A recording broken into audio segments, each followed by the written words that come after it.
question I have is, can everyone hear okay? Yes. Okay, because, good, okay, I have a sound system set up. We'd rather not use it if we don't have to. I think all three candidates talk loud enough, but if we have to use it, we can just plug it in and use that, so let me know, okay? I want to thank you all for coming. I want to especially thank the three candidates for showing up. I know it was a long drive for some of you, and we do really appreciate this coming up to good old Hot Springs. I feel like I need to explain a little bit about how this forum started. And the reason is, I got a call yesterday from one of the candidates, and he said, I got a call from a friend of mine who said, you're not going to that Hot Springs forum, are you? It's just those hippies up there trying to ambush you, is all it is. Those hippies up there trying to get you, right? No, the hippies up here aren't trying to get any of the candidates. I'm sure that wasn't the case at all. So I'll give you just a brief background. I know you don't want to hear me, you want to hear them, but I feel I need to give you a brief background of how this happened. I'm Rube Wrightsman. I've been in law enforcement years ago, okay, and I was called by, I believe, the two organizers would be Niska Worthen and Shelley Eisenman. Okay. And Niska called me about a week and a half ago, something like that, and said they were trying to get a forum together at the Grange for the sheriff's candidates, and would I be interested in writing some questions for the sheriff's candidates, especially pertinent to law enforcement questions, and especially to the Sanders County Sheriff's Office law enforcement questions. And I said, I can do that. So I started working on some questions, and we went back and forth on a couple of calls and talked about a format, also what kind of a format would benefit the public the best. And we finally decided, two of us, I believe Shelley might have had some input on coming up with a format a little bit different and some questions that are a little bit different. So I will read to you and to the candidates our format, okay? Oh, by the way, I wasn't scheduled to be the moderator. I came here today and said, who's your moderator? And they said, you are. I said, oh really? Okay, I didn't know that. So, okay. So this was not planned either, but here is the format for the Sheriff Candidates Forum. It will be a little bit different than the formats you've seen in the past. I'm sure most of you have been in these forums before, and quite often what happens is that someone will ask a question of one of the candidates, that candidate will answer, and the other candidates will kind of piggyback on that answer that the first one has answered. And so by the time you leave, everyone is sounding kind of the same. At least that seems to be my impression of often what happens. This will be a little bit different. Okay? We're going to start out, and we're going to have each candidate take approximately 5 minutes and introduce themselves, give, maybe explain who they are, their background, their training and experience in law enforcement, what agencies they have worked for in the past and why they left those agencies, what they hope to accomplish as sheriff or why they are running, and any other pertinent information that they choose to give. So approximately 5 minutes. And then we have a magic little jar here that I've written up 24 questions that are very pertinent to the sheriff's office. And the way I did this, back when I was undersheriff, one of the first jobs I got assigned by the sheriff, was to come up with a hiring process for deputies, to rewrite the interviews and come up with a totally new form of what we were doing. So I went to a lot of training for that, and I wrote the interview questions, and that's how I've treated these questions today. They're going to be quite a bit different than some of the other questions you've heard in various formats. These questions are going to be formulated as if the three people here were applying for the job as sheriff, because essentially that's what they're doing. And you, of course, are the hiring board. Okay? So that's how we're going to approach this, that we were asking the same questions that I would ask a candidate who was running or who would apply to be the office of sheriff in Sanders County. So they're going to be very law enforcement specific. They might be a little confusing to some of you, but I've written them, I hope I've written them in a way that you can understand them. Okay? And then at a certain time, or when the questions are exhausted, I doubt they will be, we will have a break, maybe what, 5:20, 5:30, something like that. Okay, and then we'll kind of divide the candidates up, and you can walk around and talk to the candidates. You can ask them questions. The questions we're asking here are very law enforcement specific. They're not political, they're not social, they're not cultural. Some of you may have those kind of questions. So you're free to walk around after we're done here at 5:30 or 5:20 and ask questions to the candidates if they're acceptable to that. Okay? Because one of the great things is you get to meet the candidates. And this is a sacred process. As far as I know, the United States is the only country that still gets to vote for the law enforcement officers. It's a little while. And not everyone in the United States does. Some states either the sheriff's office like Kentucky are only process servers, they're not really full law enforcement officers. Some states I don't even know they have a sheriff's office at all. So this is kind of a sacred thing we're doing. It's been around a long time. We're one of the few places that have ever do it. So I think everybody's going to be very polite and honorable and treat the candidates with the respect they deserve for this because it is a sacred honor. So thank you for coming. Okay? So I don't know if you just want to start in order and give your talk. Is that okay? Go for it. Okay. So my name is Lanny Hensley, and I'm currently with Sanders County Sheriff's Office. I've been with our Sheriff's Office here since 2011. Come July 1st, I'll have 31 years in law enforcement. I started off in a little place called Sublette County, Wyoming. It's the Pinedale, big piney area. I don't know if anybody's familiar with that, but it's a long ways from nowhere. I started off with that Sheriff's Office, and in 1995 I started there. And in 1998, my buddy, the highway patrol officer, told me how great the highway patrol was and that I should apply with them and join the highway patrol, so I did. And they sent me right back to the same county I'd been a deputy, so I stayed there for 6 more years, and then ended up transferring to Cody, Wyoming, which is kind of where I'd grown up, and I worked there for 6 years. I decided the highway patrol was, their retirement system was kind of wacky down there, and I kind of missed the work of doing work for the sheriff's office. You know, I missed the people and the variety and stuff, and so told my wife, I said, I want to go back to work for a sheriff's office, and her first words is, I'm not going back to Big Piney. And so I said, well, I'm a Montana native. I want to move back to Montana. I had grown up in Wyoming from the time I was 4 on, but I was actually born in Miles City. So I started looking at sheriff's offices in Montana that were rural, because that's what I liked, the rural style of law enforcement. And I applied with Sanders County and got hired. I started at the beginning of February in 2011, and Rube was my boss at the time. And about 18 months into that, Rube retired, and he and Tom called me in the office one day, and I thought, what now? Tom says, well, Rube's going to retire as the undersheriff, and he goes, would you be interested in the position? And so I said yes, and I wound up holding that position for a little over 10 years, till the end of 2022, and then when Sheriff Fielders got elected, Jerry Johnson took my place as undersheriff, and I went back to patrol. During the time I was the undersheriff, I did get a lot accomplished as far as things that needed to move the agency forward. We needed laptops in our vehicles. I made that happen. In order to do that, we had to change our records management system over to be compatible with that. I made that happen. In 2022, during the whole COVID shortage of vehicles, 2 of our replacement vehicles I were told that I was going to have to pay retail for because the dealers weren't doing fleet stuff. Ended up having to buy 2 used trucks on Auto Trader. The 2 white Fords that you see in our fleet are the ones that I got. Got them back to Sanders County, and the county mechanic said, oh, we got reassigned to the road crew, we can't set your trucks up. So that year I ended up setting up those 2 trucks in my driveway. The light bars, sirens, the radios, cages, everything. I did that. So, you know, I've got the experience, I can think outside the box. Both of my children went to school and graduated Thompson Falls High School. My son's in the Army now, stationed in Germany. My daughter just graduated college.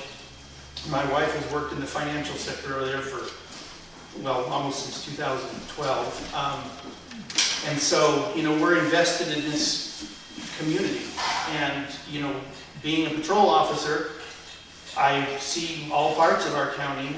And when I was the undersheriff, I used to spend a good portion of my shifts on the road patrolling also. And so what I have to offer is, you know, if you elect me, you know, I want to be a proactive sheriff out in the community working with people, and I have the experience and the knowledge to back that. So I appreciate your vote. Thanks. Thanks, Lanny. Okay.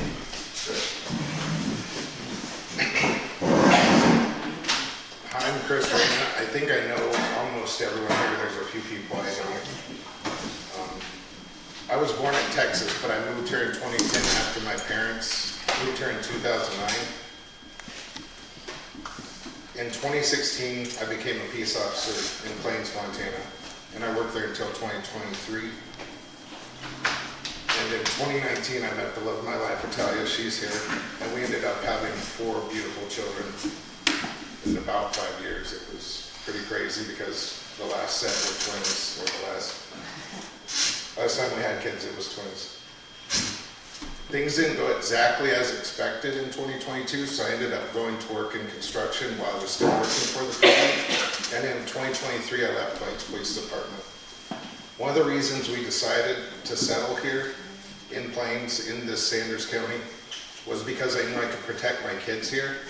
I knew I could raise them here and it'd be a safe place. I don't feel that same way anymore. Since then, I've seen this county become more divided. I've heard people from east to west about unresolved cases, including my deepest concern for Heather Tip, who went missing in Hot Springs in 2021, and there was no investigation ever started. An official, actual investigation. So I'm running to restore real response, real justice, and real trust in the Sheriff's Office. Thank you. Thank you, Chris. Hello everybody, I'm John Fillers. Some of you may, some may not. I'm current sheriff of Sanders County. I'm going to show my age. I started in law enforcement in 1986 as a reserve deputy for Lynn County, Oregon. Don't hold that against me, please. But I went from a reserve deputy to a full-time deputy in short order, and I did my entire 27-year career with that same county. I started at the bottom, worked my way through all the ranks, got to do all kinds of different specialty assignments. Anywhere from looking for warrants of human recovery to forest patrol, marine patrol, ended up as a sergeant, road sergeant. I got on the SWAT team. And by the time I finally did retire after 27 years, I was a SWAT team commander and senior road sergeant. So I spent the entire time on the road. I was never in office, which we're driving nuts now, by the way. I finally retired. My wife was also a deputy for the same county. She worked in the corrections division. And I had some time left before she could retire and we got here. We planned to move to Montana for years. We had some friends that lived out here. We've been here, we loved it, and we wanted to get away from Oregon more than anything. So I went over to Iraq. I'd been there once before. I was a contractor, military contractor, and I was there until 2020. Got back just in time as COVID was hitting. I was the last flight out of Iraq. The rest of those poor guys were stuck there for months and months and months before they were able to fly out. So we'd already bought our place in Montana. My lovely wife had managed all the paperwork while I was gone, so I had this really nice place to come back to. So much for retirement. I was encouraged by multiple people at me to run for sheriff. It was a pretty tumultuous time, you might say, in the last election. And okay, I ran it, and here I am. We put Jerry, my undersheriff, we put our nose to the grindstone, and we've accomplished a lot. It's always a challenge. Money is always an issue. There's only so much money in the pot, so you make the best with what you get. It doesn't mean you can't fight for every nickel that you can get. And that's my mission in life. I'm laser focused on the office, the community. I tell people I wasn't born here. I don't have the credits to say I'm a native, but I'm going to die here. This is the last great place, and there's nowhere left to go. So we gained a lot of ground. I mean, after we're done with this section, we've made a punch list of all the accomplishments that we've made us do, and I would like to continue doing that. The job's not finished yet, so I hate to leave it hanging. You might say we're on a roll and we're doing pretty good. So, in a nutshell, here I am now. I've got over 30 years, 3 years as a sheriff. First few years is a learning curve for anybody that's going to be sheriff. And then you have to build the trust of your people, and that's a challenge in itself. And do a little meeting here and there, you might say, to make things work. But I'm here to answer your questions afterwards, or I guess even during. Thank you, Sheriff. Move to the question part. We have magically sealed magic jar here. If a genie comes out of this, I get first wish, by the way. Okay. So we'll start with the sheriff in and each candidate will answer, only one candidate will answer the question that they drew. And that way, the others aren't just, you know, parroting the answer or criticizing or something like that. And the 24 questions, I think we have enough to keep everybody busy for a while, so we will take a question from the magic jar and give it your best with it.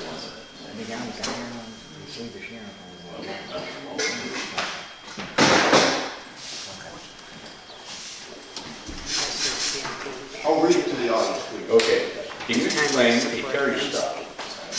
What a Terry stop is and how it relates to probable cause and particularized suspicion.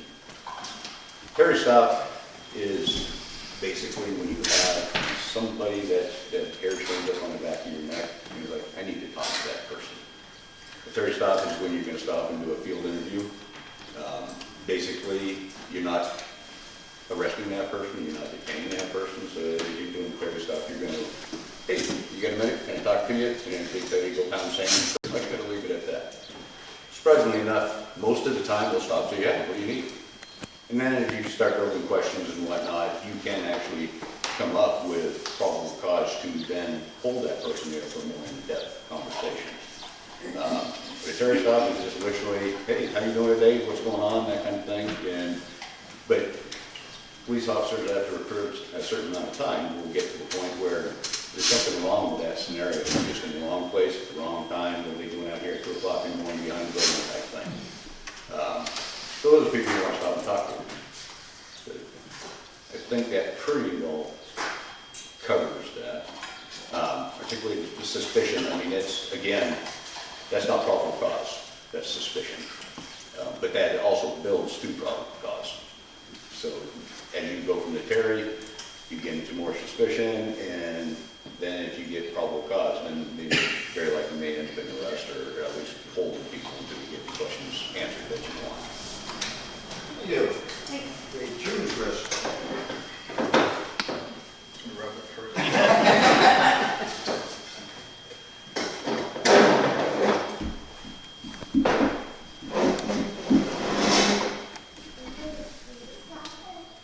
Says, sheriffs are public figures. What is your training, experience, and level of ability at public speaking, explaining policies and critical or controversial incidents to the public and the media?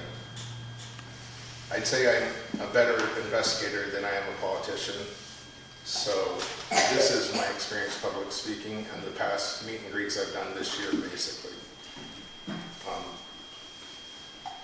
I think I'm probably pretty good at explaining policies, critical or controversial incidents, because I know how to withhold information that's private and talk about the incident itself. And I definitely know how to communicate through the media or online with anything like that would be typed out. But as speaking, I would be prepared to do a press conference if there was some sort of serious incident before all the media got there. So I don't know if that's a good answer. Any answer to good answer. That's what the hiring board is here for, I guess, to decide that, right? Did I answer the question? Yeah. Not for me to judge, it's just,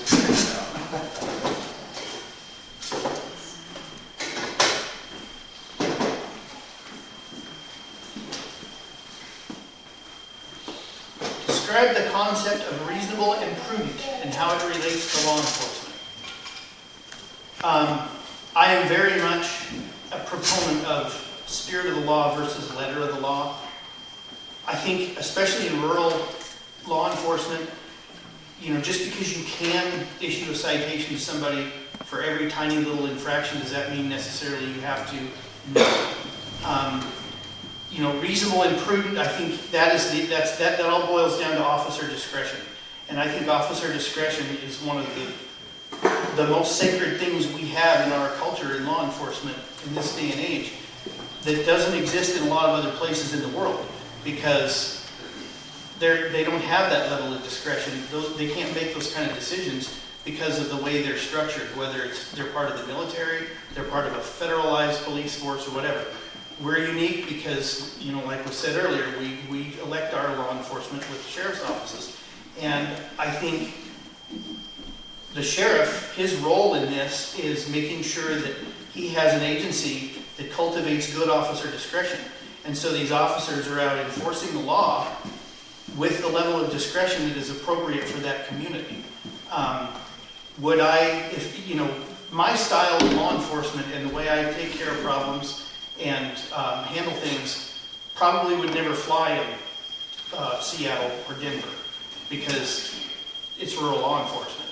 And so when you get officers that come here from bigger agencies, you have to be careful of that, because, you know, we live with each other, we work with each other, we see each other at the grocery store or the doctor's office or the post office. And so we need to be consistent and have respect, but we also need to be aware of how reasonable and prudent fits within what we're doing.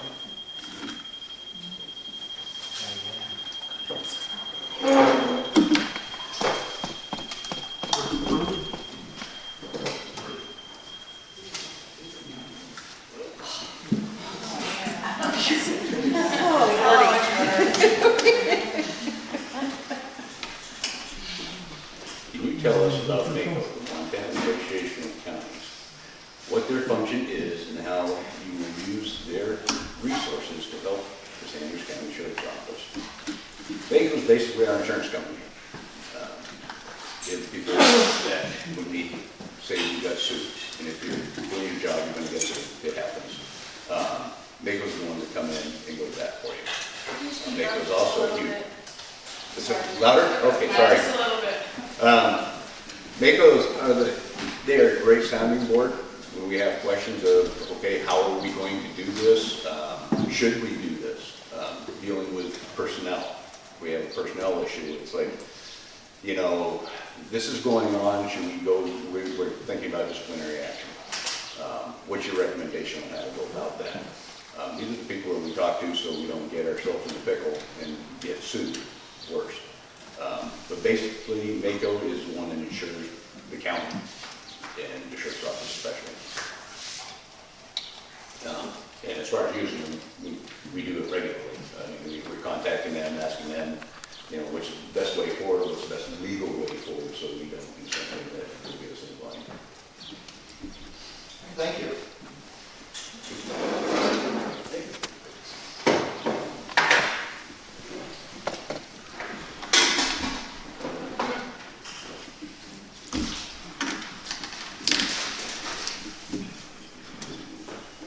It says, what is your experience with public events or incidents such as protests, forest fires, floods, multi-vehicle accidents, search and rescue operations, and so forth? I don't think we've ever had a protest here. The biggest thing was when people were protesting in front of Simple Simon's Pizza in Plains. That was a couple of years ago. And I was able to talk to them about the law and the easement and where they could be at and where they couldn't be at. When they violated that, I talked to them and ended up having to arrest one because he didn't stay off the property, but I get along with those people fine now. And they worked it out with Simple Simon Pizza. It went away, actually. It's a new pizza place. Forest fires, I have experience being evacuated and how they do roadblocks, and I don't like the way they do roadblocks. I think it was really inefficient blocking the road from people evacuating more so than coming in. I think that could be improved if that ever happens again and people having access to their property. And that's something the sheriff's office does take part in and evacuate people. One person, Bob Abel, actually told me that, you know, the VFW and Knox and everyone knows everyone in these VFWs, and they can help evacuate people because they're going to know everybody in that community, whereas we might not, because we're not in every place. I'd like to try to be in every place, though. Floods, we haven't had too many floods. There was a flood in Plains once where the river crossed the road, and it wasn't too much of an ordeal. Multi-vehicle accidents, I've responded to multiple accidents over the years, and usually I was the first one on scene, and I was able to address the situation and communicate with the ambulance or anyone that was en route and let them know what was going on. I think Lanny has too. Search and rescue operations. I've helped search for people. I have not actually been part of search and rescue. And the sheriff's office, but I would like to improve that. I think that's all it's asking for is my experience, so that's about it, I think.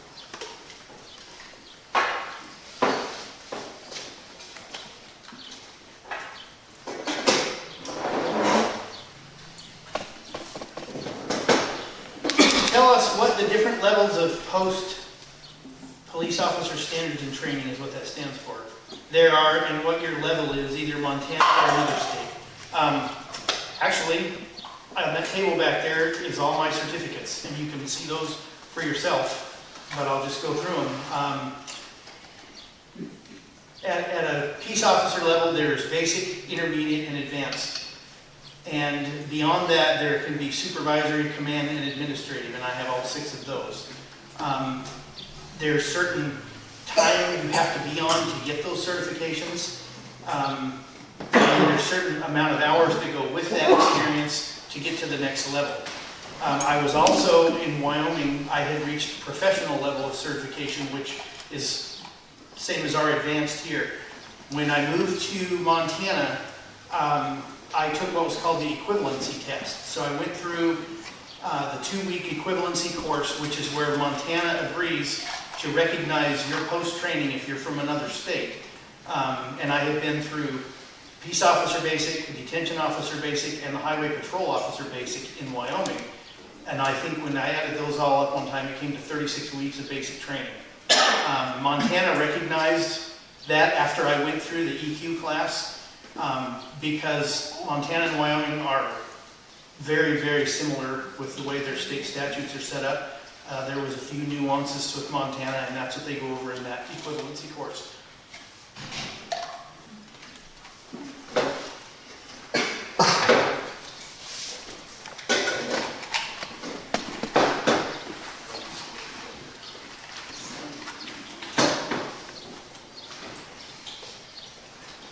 Can you tell us about CJIN, Criminal Justice Information Network, and how much training and experience you have at working with it?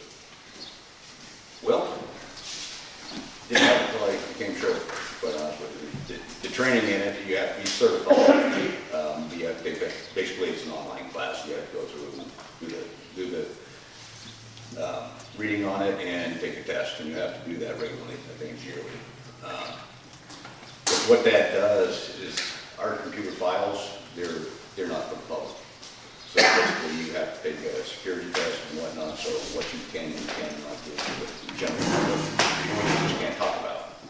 So basically like our office, if you're going to be in the office unescorted, you have to be CJIN certified just to walk through the office alone, because there can be paperwork, investigations on desks and things like that. So CJIN is something that it's all criminal justice information, and it's not for the newspaper. Let's put it this way: it's the type of information that's for criminal justice purposes, and it's not to be released to the general public. So everybody in my office, in most police agencies as well, have to be CJIN certified in order to look at that material.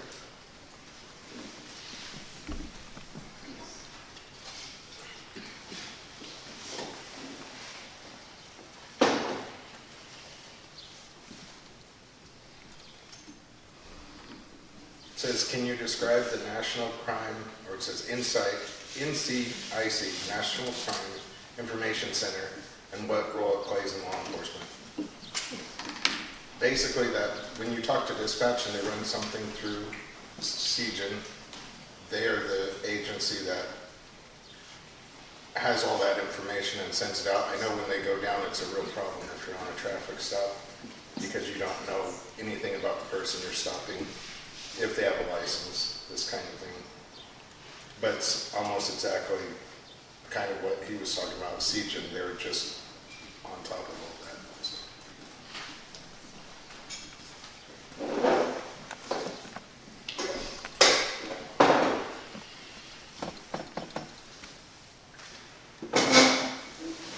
What is the role of POST, Police Officer Standards and Training Council, and how much experience have you had in dealing with them?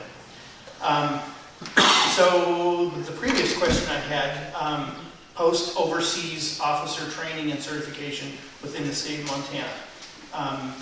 They set the standards of how much training, refresher training you have to go to keep certified, once you're certified. And then as an administrator, you have a certain amount of time when you hire somebody, you have to fill out the paperwork and send that into post so they can add them to the post rosters. And then, so I've had that experience in dealing with them, arranging training with them, and then also, you know, when there was disciplinary actions come up or complaints against officers, I would consult with post on those issues as well. When there's a complaint on an officer, a lot of times somebody will send it to post instead of whatever law enforcement agency the complaint is made in. Post will usually refer it back to the administrator of that agency first to review it, determine if there's any merit, and then have post do an independent investigation on their own. But the role of post governs the certifications of peace officers in the state. That's their primary role. And they set the standards for those different levels and how many hours are required to get them and maintain them.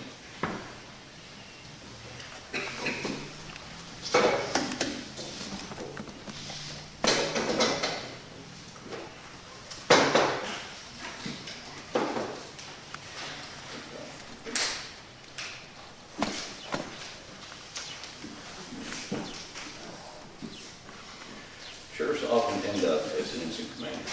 Louder. Sheriffs often end up as incident commanders, sometimes on multi-agency and multi-jurisdictional incidents. What is your training experience in NIMS, National Incident Management System, and ICS, Incident Command System?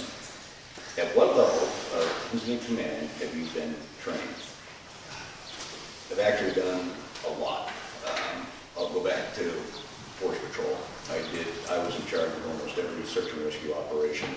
We had what they call the triad, where 3 different counties came together in the Mount Washington wilderness area. And so we ended up very often had 3 different counties to herd, you might say, like herding cats. But so I was designated, started in one county where I used to work. I was in charge of the incident commander in PIO when all the grass left. As far as multi-jurisdictional as well, we had, back to the question of protests, we had a huge amount of timber protests. It's still on video on YouTube, I believe, where we had thousands of people show up and hug trees and chain themselves to them and do all kinds of crazy things. So I've been incident commander on several of those. And then, as I said before, I retired as a SWAT team commander. And so we had multiple incidents where I was totally in direct charge of that, and we brought in other teams. They all fell under my jurisdiction as far as leading those, leading the charge on that. So I'm very familiar. I've also been to the inland school for search and rescue put on by the Coast Guard. It's an extensive school, it's an 80-hour class, basically, 2 weeks.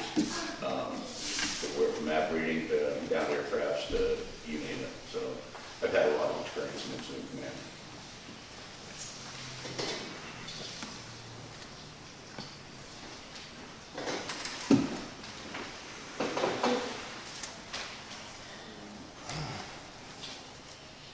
What is your training and experience in writing or managing grants? I've done 1 grant for my business during COVID, and then I also did a high visibility grant for Plains Police Department. I think it was 2017 or maybe 2018. That's my experience. I've written 2 grants.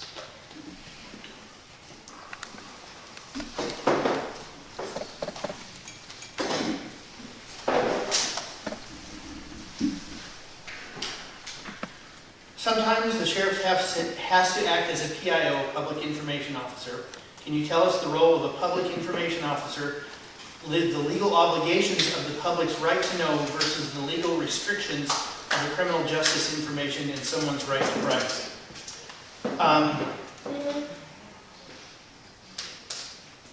The role of a Public Information Officer, it ties in with the transparency that goes with what we need in law enforcement. You know, and I'll use forest fires. That's the one that comes to mind readily for me, because I've done 7 of them, I think. I was 6 or 7 forest fires. And you know, when the sheriff was gone, a few of those times when the fires would start, I had to relay information out. The obligations, the legal obligations of the public right to know versus the restrictions of criminal justice. You cannot, as they talked about earlier, criminal justice information, anything that involves an active investigation, any kind of personal identifiable information on somebody, you can't release that kind of stuff, or juveniles. But you have to be able to convey any kind of an incident out. Say if you had a shooting, or which we've had a couple of homicides when I was the undersheriff. You know, we had to get that information out, but you have to be careful about, you know, you can't let any facts of the case get in there. You have to screen that out as you're releasing this information. One of the other ones is fatal incidents, like vehicle crashes. You got to be very careful with releasing information until you've gone through the steps with the coroner's office to make sure that the families of the deceased are notified and things like that. You don't want somebody finding out they lost a loved one in a crash from a Facebook post. I mean, it's a lot of it's just common sense and professional etiquette. You just think of how would you feel when you're releasing this information. How would you feel if your friends or loved ones or family was involved in this? And you accidentally brought that in, or if it was a case they were involved in. And you've got to know what the CJIN rules are in order to be able to adhere to those and not violate them when you're releasing that information.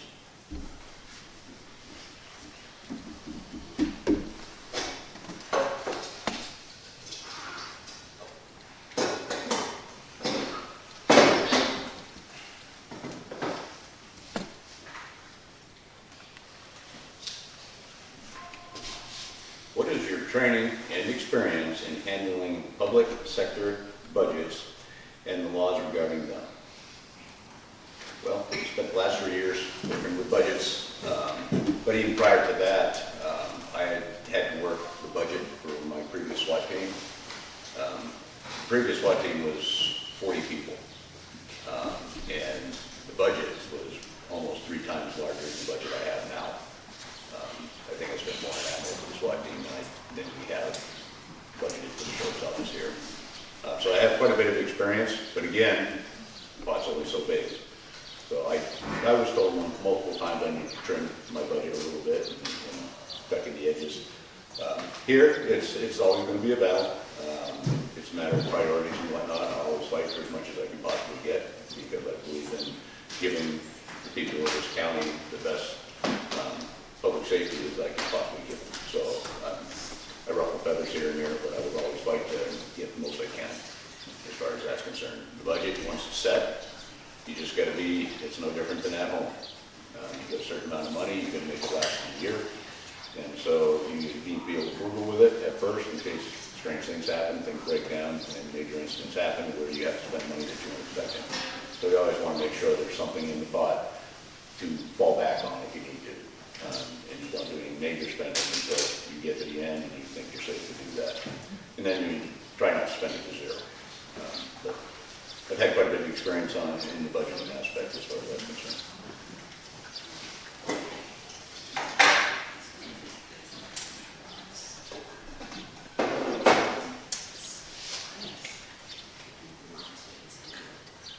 The Sanders County Jail holds between 20 and 30 prisoners, and the sheriff is responsible for its operation. What is your experience in managing a detention center? I don't have any experience managing a detention center, but I do have experience with detention and the jail, and a lot of the officers here. I know a lot have been replaced, but I understand how most things work there, and I've actually went in and helped restrain a male whenever there was only a female working and he had been using drugs.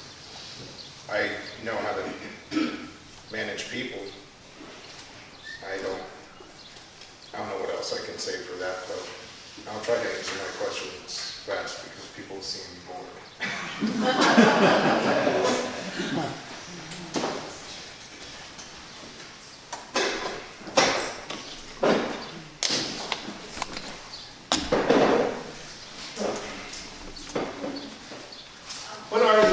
MCA Montana Code annotated requirements to become a deputy sheriff, and under what circumstances and procedure can they be terminated from their job?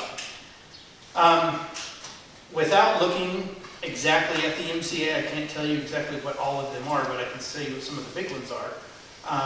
Misconduct, that can include any criminal act that's committed on duty, serious infractions of policy,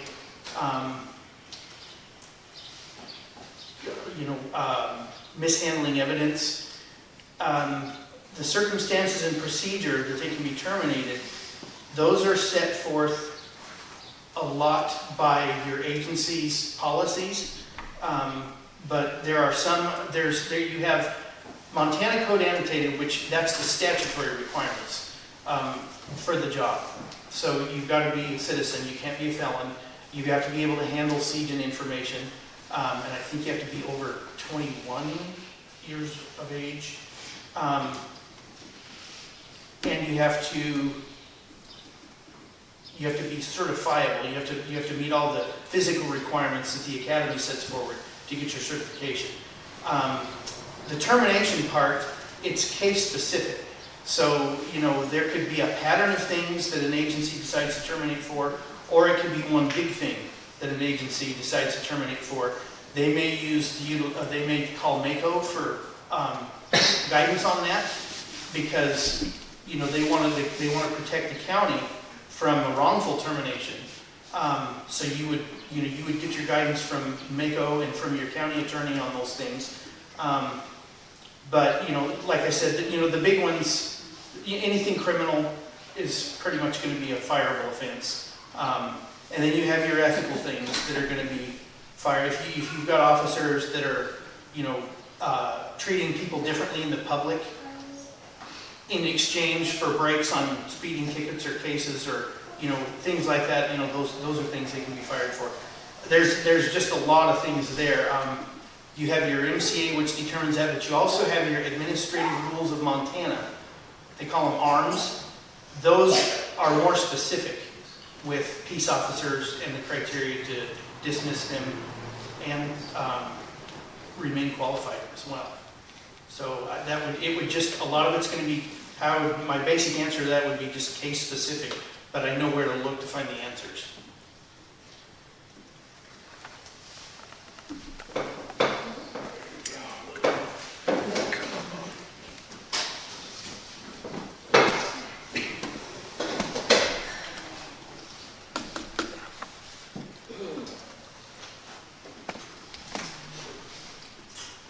Can you describe the use of force continuum and when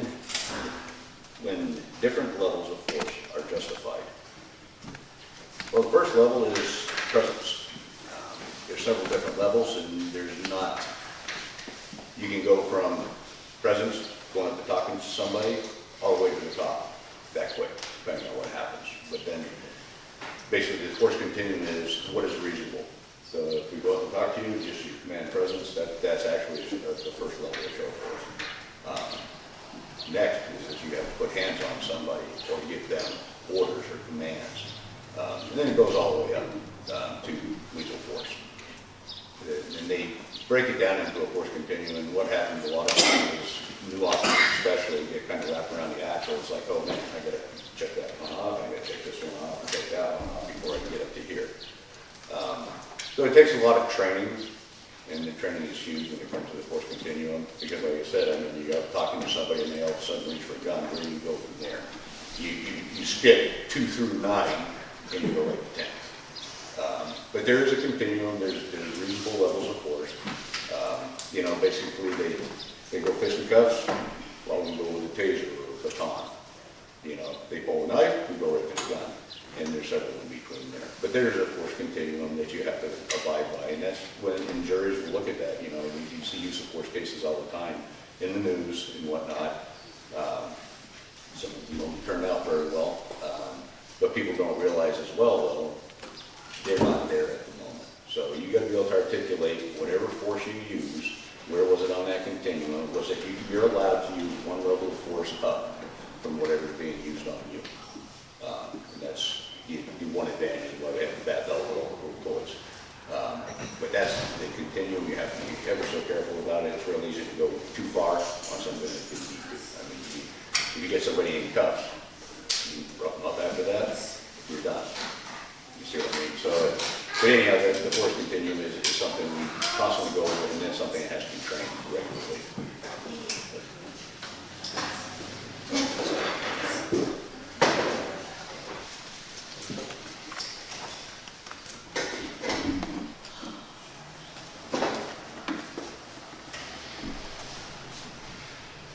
How much courtroom experience have you had? How many times roughly have you given sworn testimony in court? I'd say it's probably under 10 times. I didn't handle a lot of felonies, but the ones I did, usually they worked a plea deal because the evidence was really good. The same thing with misdemeanor citations. Most people accepted what they did wrong. So I spent very little time in court. There's maybe, it's under 10 times, I'm sure. I've given testimony.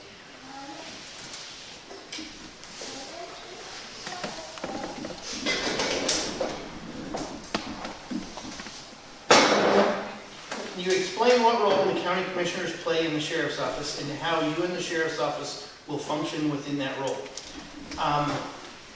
The county commissioners in Montana set the budgets for each department within county government. They're also responsible for ultimately the personnel management of all the employees with the county. I worked with the county commissioners a lot when I was the undersheriff. There was sometimes we didn't agree on things, but you know, that's going to happen in government.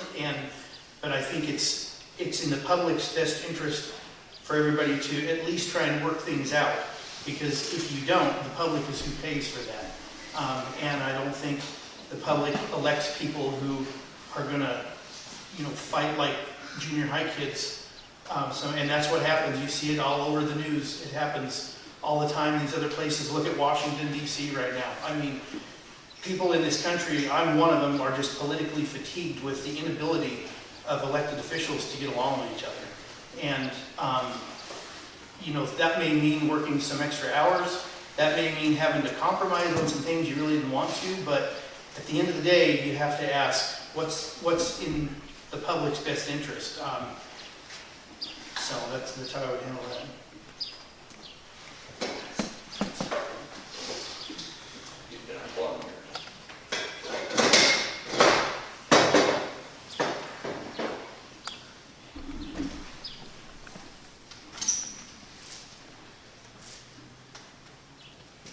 What is your experience in working with other law enforcement agencies, state, federal, and tribal? Well, I'll start with here.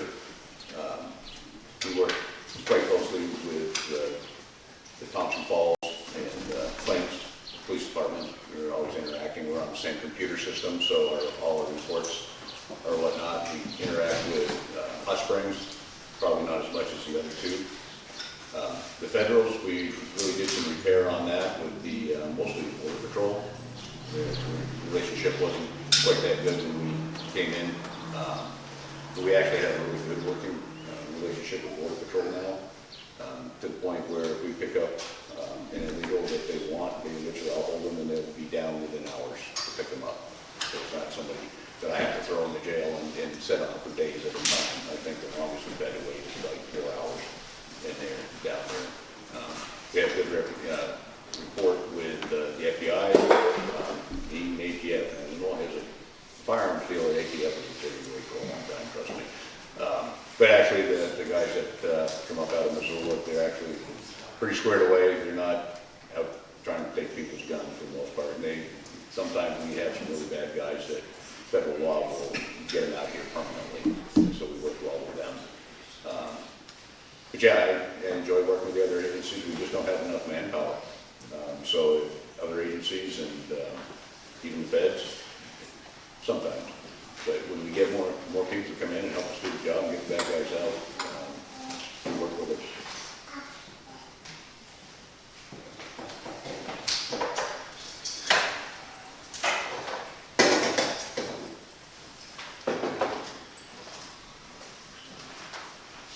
can you explain the Brady list and how you would handle any of your officers who are on it or could possibly be subject to it? The Brady list is a list, a prosecutor's list. It could be any prosecutor's list. It's semi-private, but it's for sure that they make a list of officers that have shown to be dishonest one way or another, and they keep that list so they don't have them testify in court because that can be used against them if they were dishonest before. It says, how would you handle any of your officers who are on it or could possibly be subject to it? I'd prefer not to have dishonest officers.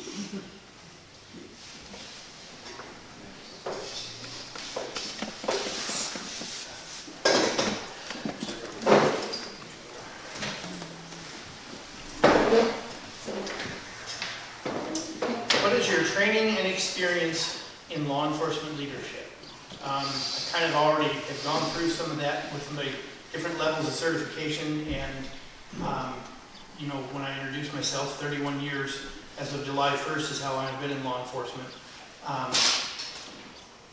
The leadership part was the 10 years primarily as the undersheriff. Also, during my career, I've been a field training officer, which is leadership. Field FTO is what field training officer is abbreviated to. When you hire new officers,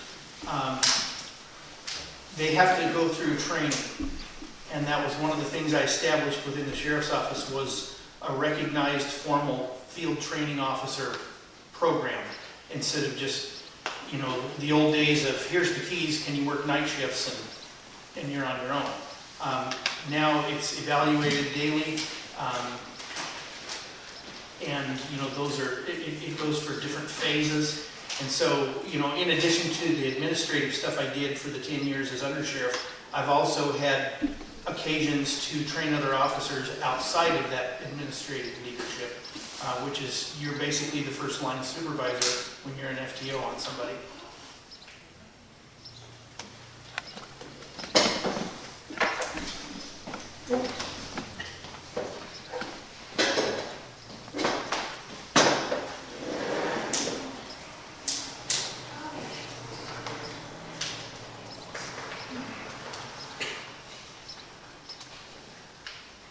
How much training and experience have you had at hiring and or training other law enforcement officers?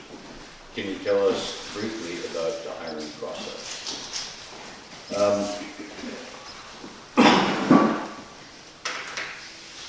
Hiring wise, I've done more here. Obviously, my previous sheriff's office, I wasn't just do the hiring. Hiring is miserable. Trying to find good candidates that are willing to come to this area for the pay is unbelievably difficult. And unfortunate, we probably round file 3/4 of the applications. It just red flags all over the place, half of them don't even qualify. So hiring is extremely difficult, especially in this area. As far as training, I was also for almost 20 years an FTO, a field training officer in my previous sheriff's office. And it's extremely important. I mean, you will, and I've seen it, if you have a field training officer that is got bad attitude, you might say, guess what you get from the trainee? It's just like you get a little carbon copy of that person. So field training officers, you got to pick those people well, and they've got to create good deputies. Bad in, bad out, you might say, if you get the wrong field training officers. As far as I said, I was on SWAT. Training is immense. There's a lot of young men that want to go into SWAT. It's all fun and games and all high-speed stuff, but they just don't cut it because that's, to them, they left the police officer behind, and now they think they're, you know, special ops in the military. SWAT's fun, but we have a lot more restraints in SWAT than a military operation is. They should never be out there just to kick butt and take names, you might say. So training was huge there. We had to weed people out of SWAT. You know, they finally got their major goal, but they just weren't cut out for it. They had the wrong mindset for that kind of operation. And the same thing with deputies. If carrying a gun and driving fast is what you think being a cop is, that's not the truth. And you're trained, training those new deputies and police officers is huge to make sure that you don't turn out somebody like that. I've had a lot of experience in training. As I said, it was almost 20 years I was a field training officer.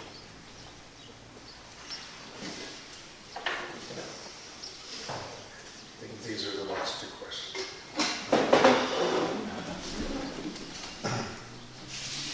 Tell us what you believe is the difference between being a law enforcement officer and a law enforcement administrator.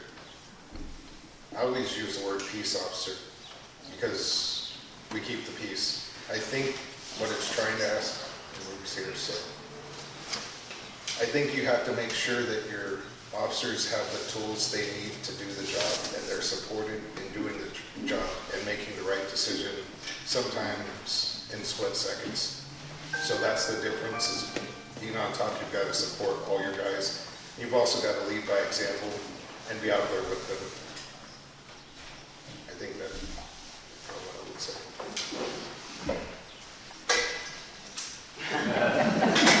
How would you?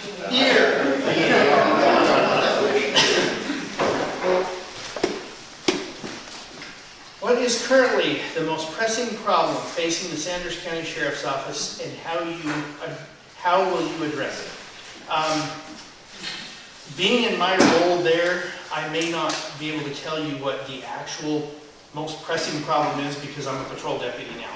I don't see things in the entirety as I did when I was the undersheriff, so keep in mind the answer that I give might be coming from some of those lenses. Right now, what I see is a logistical issue with coverage and the size of the county, given the calls that have gone up since the whole COVID disaster hit, and people have moved in.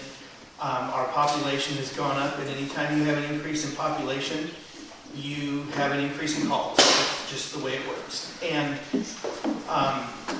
a lot of the things we had done up to that point helped, like I said, putting the laptops in the trucks. One of the things I would like to do is put remote workstations, substations in the county for officers who are covering different areas, and I'll explain my rationale behind that. So here in Hot Springs, you have some officers who live over here, but they may not work over here all the time, and vice versa. If they're off, your coverage may come from somebody who's lives in Knoxon or Trail Creek. So they've got to drive all the way over here to cover this area for an entire shift. And it goes the other way too. If it's somebody that lives over here that's covering for a Heron guy when they're off, or a Knoxon guy when they're off. Not having a place to work in the middle of that shift means if you're trying to put together any kind of a serious case that involves plugging in body cameras and plugging in, to printers and doing all this different stuff, that you have to lay all this stuff out to put a case together. In January at 2 a.m. in the morning during a blizzard, the tailgate of your truck or the dashboard of your truck in Hot Springs is not the best place to be doing that. What I have, looked at, what I would like to do, and I was headed down this path as the undersheriff, is work with our commissioners and convince them we need some office space in each of these county road buildings. The county already owns the ground, they already own the building. Can we just invest in some building materials to put these offices in? Because the other logistical problem that you run into is when you have an officer who is trying to cover the Hot Springs area and he lives in Knoxon, he's either not going to be here that much and not be available that much, or he's going to have to run back to Thompson Falls to work on some case he may have picked up on that end of the county. So at best, you're going to get him respond when he gets a call over here. So this way, if there was a place they could work and do their job, they could remain in this area, stay focused on their cases, put these things together, have everything they need to work here in this area, and it would limit the trips and the wear and tear on the trucks and the fuel spent driving to Thompson Falls, and that would work with serving civil papers too.